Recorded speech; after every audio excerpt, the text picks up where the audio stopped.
मित्रों, agriculture industry जो है इंडिया की लीडिंग कंट्रीब्यूटर है जीडीपी में और वर्ल्ड में भी। यही तो वो सेक्टर है जो करोड़ों के लिए खाना बनाता है, खाना प्रोड्यूस करता है और खाना आप तक पहुंचाता है। यही सेक्टर आपका प्राइमरी सोर्स है इंडियन पॉपुलेशन का। तो इसको मद्देनजर रखते हुए गवर्नमेंट इन्वेस्ट करती है सीडलिंग्स पे, फर्टिलाइजर्स पे और फार्मिंग के इक्विपमेंट्स पर। और उसके बावजूद भी ये जो सेक्टर है वो क्लाइमेट कंडीशंस पे डिपेंड करता है और कैसे टेक्नोलॉजी आगे बढ़ती है उस पर सबसे ज्यादा जोर देता है। और कोविड-19 के बाद सब कुछ बदल गया और बदल गया एग्री टेक का कल्चर। और हाँ दोस्तों, agri tech food tech investment जो है वो 2.1 बिलियन डॉलर्स तक पहुंच चुका था 2021 में। तो आज इस वीडियो में हम जानेंगे कुछ नए नवेले एग्रीकल्चर बिजनेस आइडियाज को, जो कि मजेदार भी होंगे, उसमें कुछ यूनिकनेस भी होगा और ट्रेंड के हिसाब से वो आगे बढ़ेंगे। लेकिन हमेशा की तरह अगर नया हो इस चैनल पे तो सब्सक्राइब दबा दो, बेल आइकन दबा दो, श्रद्धा अनुसार वीडियोस आपको मिलेंगी। इस वीडियो के एंड में मैं एक आइडिया ऐसा बताऊंगा आपको जिसमें आपको सॉइल की जरूरत नहीं पड़ेगी फार्मिंग के लिए। उसके लिए आपको ये 5 पॉइंट देखने पड़ेंगे। बढ़ते हैं अपने पहले पॉइंट की तरफ, यानी टॉप 6 आइडिया की तरफ। ऑर्गेनिक फर्टिलाइजर प्रोडक्शन यानी वर्मी कंपोस्ट, जिसका प्रोडक्शन जो है एक स्मॉल बिजनेस फार्म के तरह इस्तेमाल किया जा सकता है, जो कि लो इन्वेस्टमेंट कॉस्ट पे आपके आधारित रहता है। वर्मी कंपोस्ट जो है बहुत जल्दी हाईएस्ट पॉपुलैरिटी गेन करता जा रहा है। केमिकल फर्टिलाइजर्स का इस्तेमाल जैसे कि बहुत लोग करते हैं, उससे आपके दो नुकसान होते हैं। एक तो आपको वो हाई कॉस्ट पे मिलता है और दूसरा फार्मिंग क्वालिटी उतनी नहीं होती जितनी वर्मी कंपोस्ट में मिलती है। यानी वर्मी कंपोस्ट का पहला बेनिफिट होता है न्यूट्रिएंट रिच ऑर्गेनिक फार्मिंग का मजा आपको देखने को मिलता है, जो कि ये सॉइल कंडीशनर की तरह भी काम करता है। होता क्या है दोस्तों, वर्मी कंपोस्ट जो है कंटेन करता है वाटर सोल्यूबल न्यूट्रिएंट्स को, जिससे फार्मिंग और फार्मिंग से होने वाले उत्पादन में एक क्वालिटी देखने को मिलती है। अगर कोई बंदा इसकी फेयर नॉलेज रखता हो ना, तो ऑर्गेनिक फर्टिलाइजर से एक प्रोडक्शन चालू करके डोमेस्टिक बिजनेस को खड़ा कर सकता है। और ये बहुत बड़ा मार्केट भी नहीं है और आपको लाखों वीडियोस मिल जाएंगी यूट्यूब के ऊपर कि ऑर्गेनिक फर्टिलाइजेशन किया कैसे जाता है। और अगर आपने साइंस पढ़ी है 10th और 12th में तो आप जान चुके होंगे। ऑर्गेनिक फर्टिलाइजर्स के ट्रेंड अगर देखें हम, तो इसका ट्रेंड सिर्फ आगे इसलिए बढ़ेगा क्योंकि ये ऑर्गेनिक है और जनता धीरे धीरे ऑर्गेनिकली शिफ्ट होना चाहती है। बस ऑर्गेनिक फर्टिलाइजेशन एक ऐसी चीज है जहाँ पर आपको पैकेजिंग,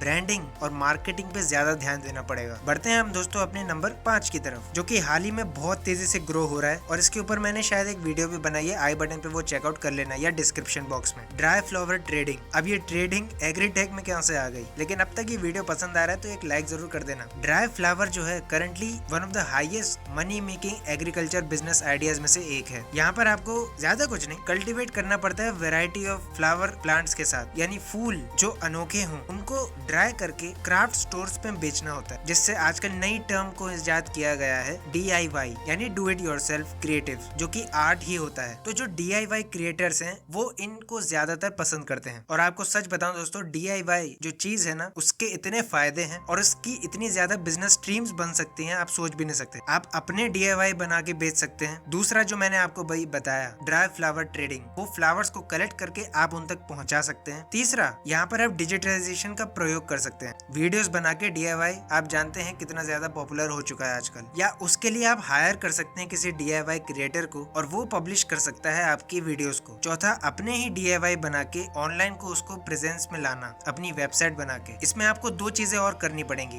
ब्रांडिंग जिससे कस्टमर लॉयल्टी बनेगी और एक अच्छी ऑनलाइन प्रेजेंस जहां आप अपने DIY क्रिएटिव्स को बेच सकते हैं, क्रिएटर्स के लिए, कलेक्टर्स के लिए। और इन ड्राई फ्लावर से आप कपड़े भी बना सकते हैं। और जैसे कि आप जानते हैं कि मंदिरों में कितने ज्यादा फ्लावर्स वेस्ट होते हैं, ऐसा ही एक स्टार्टअप है, वो मैंने आई बटन और डिस्क्रिप्शन बॉक्स में तो बताया ही है, लेकिन आप और सर्च करके मुझे कमेंट बॉक्स में बताना। बढ़ते हैं हम अपने नंबर 4 की तरफ, जिससे एक नया इनोवेटिव आइडिया हमने बनाने की कोशिश की है। बाकी आप समझदार हैं। खैर, इस आइडिया का नाम है ट्री फार्मिंग, जैसे कि बहुत लोग जानते होंगे, लेकिन हम इसको थोड़ा नेक्स्ट लेवल पहुंचाना चाहते हैं तो कुछ इनोवेटिव सोचना पड़ा उसके लिए। तो हमने सोचा इसको ट्री इन्वेस्टिंग कैसे बना सकते हैं। आगे इस वीडियो में बताऊंगा मैं आपको इसके क्या फायदे हैं। वैसे ट्री फार्मिंग जो है एक लॉन्ग टर्म बिजनेस है जो कि जनरेट करता है आपको हाई इनकम। यहाँ पर आपको पेड़ों को उगाना होता है और उनको बेचना होता है, लेकिन मजे की बात यह है कि इसमें लॉन्ग टर्म लगता है आपको, यानी आपके कलेक्टर्स को बहुत ज्यादा टाइम लगाना पड़ेगा और आपको प्रॉफिट बनाने के लिए भी अच्छा खासा टाइम देना पड़ेगा। ये one of the best agriculture businesses में से एक है। जहाँ पर आपकी लो कॉस्ट लगती है सिर्फ पेड़ को उगाने के लिए, लेकिन एक बार जब वो ग्रो हो जाते हैं तो याद रखिए दोस्तों, हर पेड़ एक नया जीवन दे के जाएगा आपको। बात वही है दोस्त, हर साल जो फसल और उसके कंपैरिजन में आप एक आम का पेड़ बो दें तो भले ही आपकी फसल हर साल कटेगी, हर साल आपको पैसे मिलेंगे, लेकिन एक बार जब आम का पेड़ बनेगा तो वो आपको 20 साल तक आम देता रहेगा। ऐसा ही है ये कुछ बिजनेस। लेकिन ट्री इन्वेस्टिंग क्या चीज है और ये बड़ा नया कॉन्सेप्ट है, तो इसको कैसे हम इम्प्लीमेंट करें? इसके दो फायदे होंगे, एक तो पेड़ों की कटाई कम हो जाएगी, दूसरा इन्वेस्टमेंट की इन्वेस्टमेंट भी हो जाएगी। कैसे? ये एक सिर्फ एक आइडिया है, एक अजम्पशन है, इसको सीरियस कैसे बना सकते हैं वो आपके ऊपर। जैसे कि हम जानते हैं कि पेड़ों को काटा जाता है किसी भी रियल एस्टेट के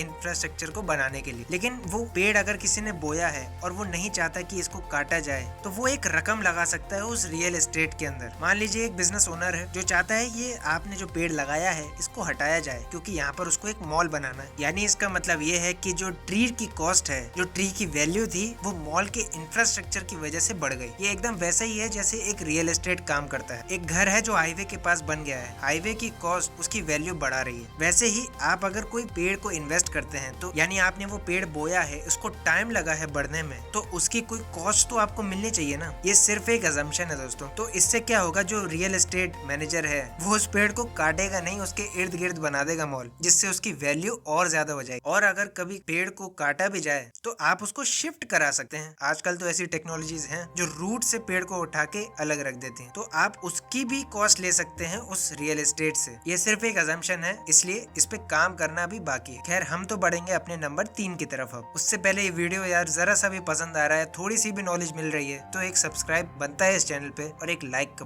B keeping one of the best agriculture businesses में से एक है, और जैसे जैसे हम हेल्थ कॉन्शियस बनते जा रहे हैं, बी कीपिंग बिजनेस जो है वो तेजी से बढ़ता जा रहा है। पतंजलि इसका सबसे बड़ा एग्जाम्पल है, जो कैसे इतनी तेज आगे बढ़ी। उसका बहुत सा हिस्सा बी कीपिंग से भी आता है, क्योंकि भाई शहद की डिमांड बढ़ती जा रही है ग्लोबली, और मेजोरिटी पब्लिक जो है वो हेल्थ कॉन्शियस बनती जा रही है। क्योंकि इसकी इन्वेस्टमेंट कॉस्ट भी लो है, लेकिन दिन प्रतिदिन आपको मॉनिटर करना पड़ता है कि मधुमक्खियां काम कैसे कर रही हैं, सुपरवाइज कैसे कर रही हैं, उनको क्लोजली देखना पड़ता है। यहाँ पर आपको ट्रेनिंग कंसल्टेंट रखने पड़ते हैं मधुमक्खियों की ब्रीडिंग कराने की। तो ये एक हाई पोटेंशियल आइडिया तो है ही, लेकिन इसमें ऑन फ्रंट इन्वेस्टमेंट कम है, लेकिन एक्सपेंसेस ज्यादा होंगे। Branding, labelling, marketing, management, maintaining, R&D भी होगी इसकी, तो इसमें एक्सपेंसेस ज्यादा होंगे। खैर, ये एक बेस्ट आइडिया है और हमेशा रहेगा। नंबर 2 की तरफ बढ़ते हैं, जो मुझे बताने की जरूरत नहीं है इतना ज्यादा डीप में। ग्राउंड नट प्रोसेसिंग, जो कि एक बहुत ज्यादा हाई डिमांड ग्लोबल मार्केट में आता है। इसके कई ज्यादा स्ट्रीम्स आप बना सकते हैं, SKUs जिसे हम कहते हैं। ग्राउंड नट ऑयल,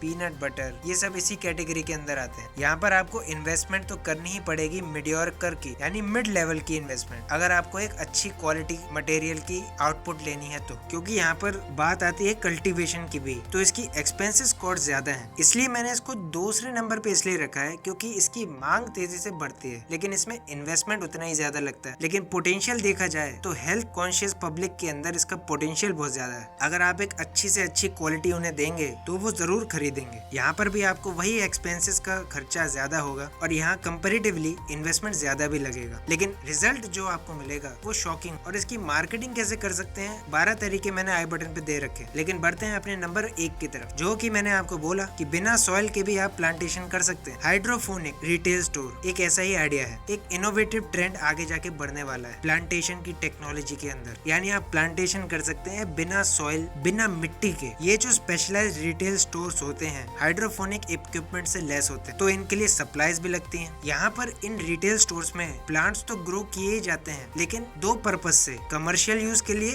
और होम यूज के लिए भी। है ना मजेदार चीज? तो यहाँ पर डबल स्ट्रीम से आपके पास बिजनेस इनकम आएगी। और इंडिया में अगर ये है कि नहीं उसका कमेंट बॉक्स में जरूर बताना मुझे, क्योंकि ये एक नई कॉन्सेप्ट है, नया टेक है, तो इसको समझने में भी मुश्किल होगी इंडिया की फार्मिंग। लेकिन अगर एक बार वो समझ जाती है तो ये बहुत ज्यादा प्रॉफिटेबल बिजनेस बनता जा रहा है। इसमें भी 2 चीजें लगेंगी, ब्रांडिंग और मार्केटिंग। उसके लिए ये लेफ्ट वाली वीडियो है ही। और आइडियाज अगर जानना चाहते हो तो राइट वाली वीडियो। मैं मिलता हूँ आपको अगली वीडियो में, तब तक के लिए बी बिजी।